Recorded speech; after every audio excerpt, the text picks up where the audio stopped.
अपनी महिमा पर बताओ है कि ए जीव, जब तू इस ज्ञान को समझ जाएगा फिर तेरी ये स्थिति हो जाएगी कि परमात्मा आपके बिना मुझे भी कोई दिखाई नहीं देता। बंदी छोड़ दयाल जी तुम तक हमारी दौड़े, जैसे काग जहाज का इब तकैन दूजी ठोरी। अब जैसे समुद्र में समुद्री जहाज के ऊपर कुछ कौवे बैठकर चला जाते हैं। वो कौवा बैठकर चला जाता है इस उद्देश्य से कि जहाज के यात्री आगे चल के खाना खाएंगे, भोजन खाते हैं तो फिर मैं भी आहार करूंगा। अब जैसे शाम के समय जहाज चला, अतिथि खाना खाकर टुकड़ा फेंक दिया तो कौवा उस लालच में बैठ जाता है। फिर जहाज रातों रात निकल जाता 200 किलोमीटर, और 200-300 किलोमीटर जाने के बाद, 400 किलोमीटर जाने के बाद फिर समुद्र के अतिरिक्त, जल के अतिरिक्त कुछ भी वस्तु दिखाई नहीं देती, केवल जहाज या जल। अब पुराने समय की बात है, उस समय क्या होता था कि जो दिशा सूचक यंत्र होते थे वो कई बार डिस्टर्ब हो जाते थे। ये चुंबकीय चट्टानों के कारण वो जो डगमग हो जाते थे, डिस्टर्ब हो जाते थे, और जहाज के चालक भी भ्रमित हो जाते थे। उनको भी कई बार शंका हो जाती थी कि कहीं तेरा दिशा सूचक यंत्र डिस्टर्ब ना हो रहा हो। उसको चेक करने के लिए अपनी दिशा को वो कौवे का सहारा लेते थे। और कौवे में प्रभु ने ऐसा गुण दिया हुआ है कि वो जैसे रात्रि में जहाँ जिस दिशा से भी चलेगा, चाहे वो दिन में चले चाहे रात में, वो उस दिशा को भूलता नहीं। उसको फिर ये रहता है कि मैंने उल्टा आना है, मेरा घर यहाँ पर है, मेरा घोंसला यहाँ पर है। तो जहाज के चालक क्या करते थे, उस जहाज पर बैठे हुए कौवे को पत्थर मार देते थे, ऐसे डरा देते थे जोर से, और वो उसको जहाज से उड़ने पर विवश कर देते थे। तो कौवा क्या करता था कि उड़कर वो उस दिशा को चलता था जिस दिशा से जहाज चला था। वो फिर क्या करता है कि आधा किलोमीटर 1 किलोमीटर तक उड़ता है वो अपनी उसी दिशा में। फिर वो देखता है कि भाई कितने कोई ठिकाना है, कोई ना बैठूंगा कित जाके। अगर उसने केवल वो जहाज ही दिखाई देता है, एकमात्र स्थान जहां वो डूबने से बच सके, अन्यथा वहां जल ही जल है। उस जहाज के अतिरिक्त यदि वो कहीं और बैठता है तो डूब ही जाता है, मरेगा वो। वापस आकर के वो कौवा फिर उसी जहाज पर विश्राम पाता है।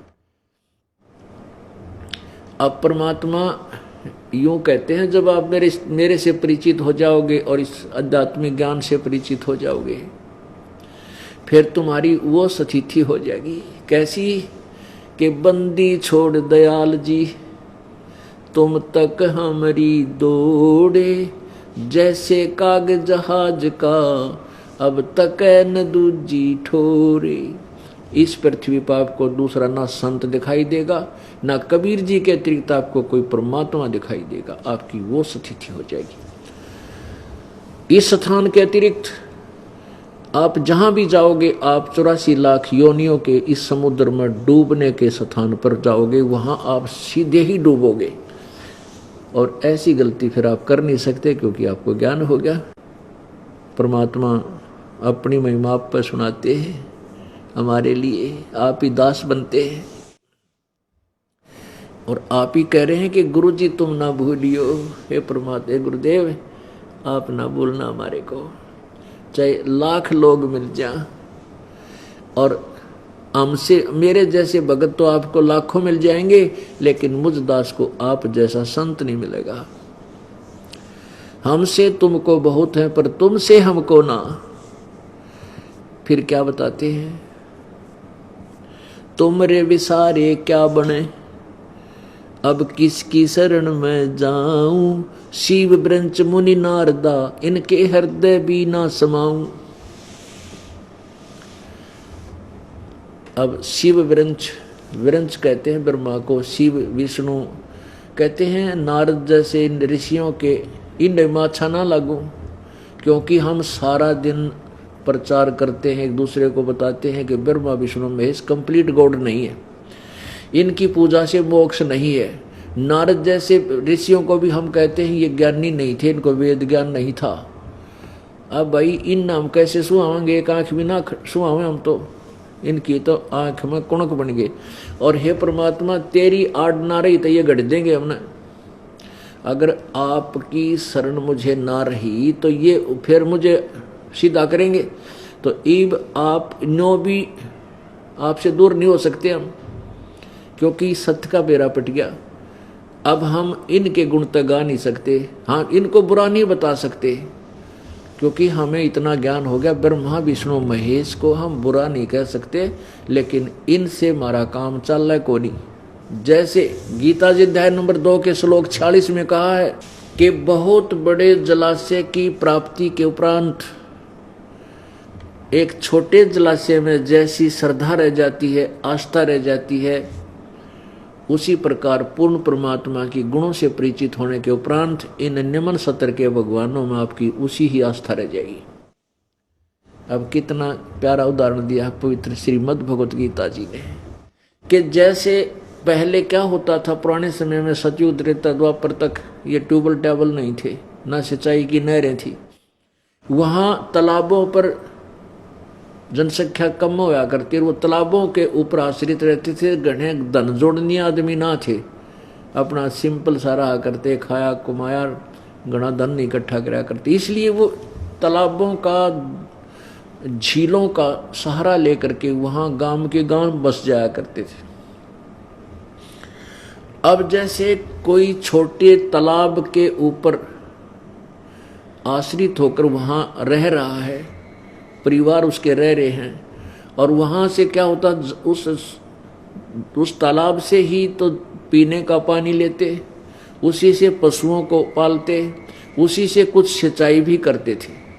और वो छोटा जलाशय जिसमें एक वर्ष वर्षा ना हो तो वो जल समाप्त हो जावे, सूख जावे, और उस पर आश्रित वो परिवार भी, वो जितने व्यक्ति थे वो भी मृत्यु को प्राप्त हो जाए। यानी वर्षा होगी तो वो फिर भर जाता है, एक वर्ष काम और चला देता है। इसी प्रकार उस जो छोटे तालाब पर आश्रित परिवार है, यानी वो व्यक्ति है, उसको कोई बहुत बड़ा जलाशय मिल जाए, झील जिसकी 10 वर्ष वर्षा ना हो तो भी उसका जल समाप्त नहीं हो, और वो उस व्यक्ति ने वो जलाशय मिल जाए, वो बहुत बड़ा झील लेक, तो फिर उसकी श्रद्धा उस छोटे तालाब में जितनी रह जाती है, अंडरस्टूड है। कहने का भाव यह कि उसमें उस छोटे तालाब बुरा नहीं है, लेकिन वो पर्याप्त नहीं उसके जीवन के लिए, वो कभी भी धोखा दे सकता है, वो सफिशिएंट नहीं है। और वो बड़ी झील मिल गई तो 10 वर्ष भी वर्षा ना हो तो भी जल समाप्त नहीं हो सकता। तो फिर उसकी श्रद्धा उसमें ऑटोमेटिकली हो जाएगी, उसने त्याग कर वहां पर पहुंच जाएगा, वो फिर उस तालाब के ऊपर आश्रित नहीं रहेगा। लेकिन तालाब बुरा नहीं है, जल उसमें भी है, लेकिन वो थोड़ा है, पर्याप्त नहीं है। इसी प्रकार ब्रह्मा विष्णु महेश ब्रह्म परब्रह्म ये बुरे नहीं है, लेकिन हमारे लिए ये पर्याप्त नहीं है, क्योंकि हमने तो जन्म और मृत्यु का रोग कटाना है, हमने तो सदा के लिए मोक्ष प्राप्ति करनी है। लेकिन इन भगवानों की साधना से जन्म मृत्यु समाप्त नहीं हो सकती, कर्म का दंड नहीं कट सकता, दुख निवारण नहीं हो सकता, लेकिन जैसे कर्म करोगे वैसा फल ही ये दे सकते। वो केवल परम अक्षर ब्रह्म है, वो कबीर देव है जो बनारस में जुल्हा बनकर आए थे, वही परमात्मा है जो पूर्ण मोक्ष देगा, हमारे सब पाप कर्मों के दंड को समाप्त करेगा और हमें सुख देगा, मोक्ष देगा, पूर्ण मोक्ष देगा। परमात्मा क्या बताते हैं, अपनी महिमा आप ही गाया करते हैं, आप ही सुनाते हैं। अब वो परमात्मा पूर्ण ब्रह्म जिसकी भक्ति करने से हमें मोक्ष प्राप्त होगा,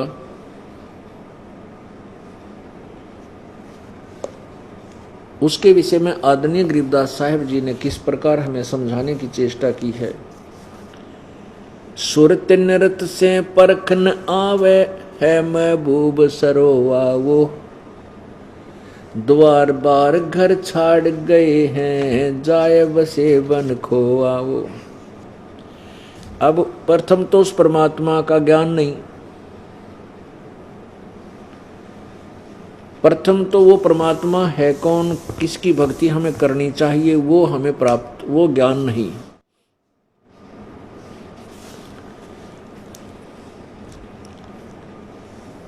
और उसके उपरांत फिर हम जैसा भी थोड़ा बहुत ज्ञान सदग्रंथों में था वो समझ सके नहीं, वो साधनाएं गलत करते रहे। बेख बनाए बहे बहुरंगी कीना बहुत अबोआ वो, बेख बनाए बने बहुरंगी कीना बहुत अभोआ वो। कामी क्रोधी बंग मंझारा छाड़ा लोभ ने मोहा वो। पिता विवेक अक्षमासी माता जिन दूर किया दिल द्रोहा वो। मांड्या खेत नेत जस गाऊं सतगुरु पकड़ा लोहा वो। 14 भवन गवन सब छूटे दिल ही अंदर जोया वो। है निज धाम दर्श दिल माही भरम कर्म सब खोया वो। अब सिज्जा अदर सिंहासन अवगत तुरिया पद में सोया वो। अनहद तारी लगी हमारी अजू अकल से धोया वो। सतगुर दानी मिले बिनानी बीज अभय पद बोया वो। दिव्य दृष्टि खुली हमारी ही सार शब्द से टोया वो। टोया माने ढूंढा, खोजा, उस परमात्मा को सार शब्द से प्राप्त किया। दिव्य दृष्टि खुली हमारी सार शब्द से टोया वो। दास गरीब गायत्री लापी शीस पीट जम रोया वो। ओए होए, कहते जब हमें ये सतनाम सार नाम मिल गया ना, अब वो काल फिर शीस पीट पीट कर रो है कि ये तो गए मेरे हाथ तय, ये तो निकल गए मेरे तय। दिव्य दृष्टि खुली हमारी सार शब्द से टोया वो। गरीबदास वो गायत्री लापी शीस पीट जम रोया वो। जम माने काल। अब कौन सी गायत्री लापी? इस परमात्मा कबीर जी की महिमा रूपी गायत्री का गुणगान हमने शुरू कर दिया, अर्थात इस यथार्थ मंत्र का जाप शुरू कर दिया ना। कहते फिर वो काल रोया सिर पीट का किए तो गए मेरे आस्ते। मंद मंद मुस्कात मुसाफिर है महबूब परेवा वो। ब्रह्मा विष्णु महेश शेष लग सब देवन पति देवा वो परमात्मा ब्रह्मा विष्णु महेश से भी ऊपर सब भगवानों का भगवान है, वो कबीर परमात्मा है। अब जैसे गीता जी अध्याय नंबर 7 के श्लोक नंबर 29 में कहा है कि जब तत्ब्रह्म यानी उस परमात्मा से और पूरे संपूर्ण आध्यात्मिक ज्ञान से सभी कर्मों से जीव परिचित हो जाता है तो केवल वो जन्म मृत्यु से छूटने का ही प्रयत्न करता है। गीता जी अध्याय नंबर 18 के श्लोक 62 में कहा कि गीता ज्ञान दाता करा कि अर्जुन तो सर्वभाव से उस परमात्मा तत्ब्रह्म उस परमेश्वर की शरण में जा जिसकी कृपा से तू परम शांति और शाश्वत स्थान यानी सतलोक को सनातन परम धाम को प्राप्त होगा। 8वें श्लोक के प्रथम मंत्र में अर्जुन ने पूछा परमात्मा किम तत्ब्रह्म, वो तत्ब्रह्म कौन सा है जिसके विषय में आप बताते उसकी शरण में जा और उसका ज्ञान होने के बाद फिर जन्म मृत्यु से छुटकारा चाहता, यहाँ की किसी वस्तु की इच्छा नहीं करता। वो किम तत्ब्रह्म, वो तत्ब्रह्म कौन है, वो परमात्मा कौन है, वो रब कौन है, वह रब कौन है। 8वें अध्याय के गीता जी के 3रे मंत्र में गीता ज्ञानदाता कहता वो परम अक्षर ब्रह्म है। गीता जी अध्याय नंबर 15 के श्लोक 1 से 4 में और 15, 16 और 17 में स्पष्ट किया है। 3 भगवान बताए, जैसे 3 परमात्मा बताए, ब्रह्म सरपुरुष, अक्षर ब्रह्म अक्षर पुरुष, ये 2 परमात्मा। इन दोनों के लोकों में जीव भी नाशवान, इनका शरीर नाशवान, प्राणियों का, इनका भी, इन भगवानों पुरुषों का भी भगवानों का भी जीव शरीर नाशवान, लेकिन जीव आत्मा सभी की अमर ही होती है, गधे की भी कुत्ते की। अब 17वें श्लोक में कहा कि उत्तम पुरुष तू अन्य परमात्मा इति उदारते, वो उत्तम भगवान श्रेष्ठ प्रभु तो कोई और है जो तीनों लोकों में प्रवेश करके, यह लोक धर्म आविश्य विवृत्ति अवैश्वर है, तो तीनों लोकों में प्रवेश करके सबका धारण पोषण करता है। वो परमात्मा, उस परमात्मा की भक्ति से ही जीव का छुटकारा होगा। अब क्या बताया है, भजन करो उस रब का जो दाता है कुल सब का, भजन करो उस रब का जो दाता है कुल सब का। भाई बिना भजन भय मिटे न जम का, समझ बूझ रे भाई सतगुर नाम दान जिन दीन्या ये संतों ठहराई। सत कबीर नाम करता का, ओह सत कबीर नाम करता का, कल्प करे दल देवा, सुमन करे सुरत से लापे पावे हर पद बेवा। आसन बंद पदम पद परचय नाभि नाम जगावे, त्रिकुटी कमल में पदम झलके जहाँ से ध्यान लगावे। सब सुख भुगता जीवित मुक्ता, दुखदारी दर दूरी, ज्ञान धान गलतान हरि पद ज्यों कूरंग कस्तूरी। गजमोती हस्ती के मस्तिक उन्मन रहे दीवाना, खावन पीवे मंगल घूमे 8 बखत गलताना। ऐसे तत्पद के अधिकारी पलक अलग से जोड़े, तन मन धन सब अर्पण कर ही नेक न माथा मोड़े। बिन ही रसना नाम चलत है निर्वाणी से नेहा, गरीबदास बोडल में दीपक छानी नहीं सनेहा। अब कहते हैं भजन करो उस रब का जो दाता है कुल सब का, और बिना भजन भय मिटे नहीं जम का। अब जो पुण्यात्माएं पूर्व जन्म की अच्छे संस्कार युक्त हैं वो घर भी त्याग देते हैं परमात्मा के लिए, संतों की खोज करते हैं, क्योंकि सभी ग्रंथ कहते हैं कि परमात्मा सतगुरु बिना नहीं मिल सकता, गुरु बिना नहीं मिल सकता। तो गुरु की तलाश में निकलते हैं, उनको निरे नकली गुरु मिलते हैं, कोरा ज्ञान भर देते हैं। फिर वो क्या करते हैं, ओहो कुछ दिनों के बाद रोजी रोटी के लिए स्वयं भी वो एक को थोड़ा बहुत अलग से वेशभूषा बना लेते हैं। वो वही उल्टा सुल्टा ज्ञान बोलने की शैली ठीक करके वो और जनता को गुमराह करना शुरू कर देते हैं और संत बन बैठते हैं। लेकिन वो संत की परिभाषा से भी परिचित नहीं भोली आत्मा। चले थे भगवान प्राप्ति करने के लिए, भगवान मिले दास बन के, और वो बन बैठे संत, गुरु सतगुरु चरण छुआन लग गए हैं, और लोग उनके चरण छुए, वो पाप के भागी बन गए। अब वो पुण्यात्मा यहाँ आते हैं, क्योंकि जो पुण्यात्मा होती है वो समय को चूक क्या नहीं करती। ज्ञान हो गया मनुष्य जीवन, और परमात्मा के लिए घर से निकले, घर भी त्याग गया, अब वो परमात्मा मिलने जा रहा है। तो फिर उनसे ये कहा जाता है कि आप ये दाढ़ी जो वेशभूषा, दाढ़ी शीश के केस दाढ़ी कटवाना कोई अनिवार्य नहीं है भक्ति में, चाहे न कटवाओ चाहे रखवाओ, कोई दिक्कत नहीं। लेकिन उन्होंने एक विशेष वेशभूषा बना ली साधु की, संत की, और भोली आत्मा उनके पीछे लगी। और जब तक वो उसको उस वेशभूषा को कटा कर सिंपल मैन नहीं बनेंगे, उनकी वह मरोड़ ना जा, वो कुबद का गढ़ ना टूटे, क्योंकि भगवान मिलेगा दास बनने से। और साधु बना रहा नमस्कार करनी भोली आत्मा बहुत मिलेंगी, क्योंकि नकली हो चाहे असली, उनको क्या पहचानी उस संत नकली है का असली है, उसको तो भगवान का रूप दिखाई देता संत श्रद्धालु को। तो फिर वो जो संत वेशभूषा बना के बोली जनता में एक प्रभुता पाते हैं, उनको हम समझाते हैं कि आप ये ऐसा मत रखो, ये आपके लिए हानिकारक हो जाता है। तो बेचारे क्योंकि वो भगवान से अपरिचित हैं, भगवान की महिमा से वो परिचित नहीं है, इसलिए वो क्या बोलते हैं, वो कहते हैं दाढ़ी कटवा लेंगे ना फिर हमें रोटी कहाँ से मिलेगी, वो तरह गजब हो। और हम जैसे ट्रेन में जाते हैं तो हमारी टिकट नहीं लगती, हमारा गुजारा कैसे होगा। अब ये भी हमारी एक भगवान के विधान से अपरिचित होने की सोच है। अब क्या बताते हैं परमात्मा कि जब आप मेरी शरण में आ जाओगे, रोजी और रोटी की तो चिंता छोड़ देना।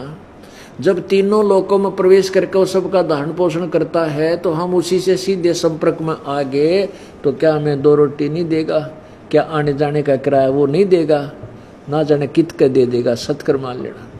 अब आपके समक्ष पीछे सत्संग में एक नेपाल से भक्त आया था।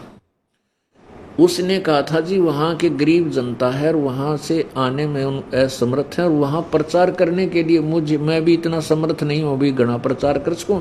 जितनी मेरी समर्थता है उतना तो मैं पैसा लगा के खर्च कर दूंगा। फिर हमने उसको 5,000 रुपये दे दिए, भाई तू वहाँ जनता में प्रचार कर। तो उस बेचारे ने रख दिए वो पैसे कि भाई परमात्मा का पैसा मैं दुरुपयोग नहीं करूँगा, कति आंट लगेगी ना, कितना भी पार नहीं बसाओगी तब उसको प्रयोग करूँगा। तो महीना तो उसने ऐसे काम करता रहा, अपने आप अपने ही पैसे से वो खर्च करता रहा, प्रचार करता रहा जैसा बना। फिर उसको आवश्यकता बन गई, 500 रुपये की आवश्यकता पड़ गई।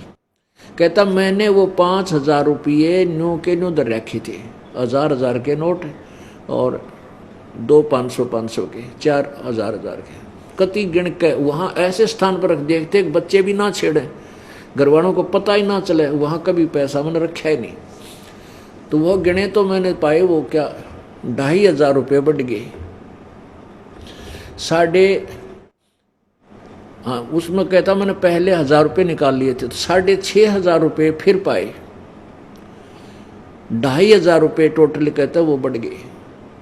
1,000 निकाल लिया था, 4,000 उसमें सुरक्षित रख दिए, फिर 6,500 पाए। तो ये किसने दे दिए? कबीर परमात्मा ने। अब वो 2,500 रुपये उसके यहाँ आने और जाने में 1 साल में खर्च ना हो, और ये तो 2,500 है, वो 2,500 है, तो 2.5 करोड़ दे दे परमात्मा। न्यू के न्यू दे बंडल बांध गए और किसी प्रेस से मिला लियो जो उसमें चूक पा जाता है।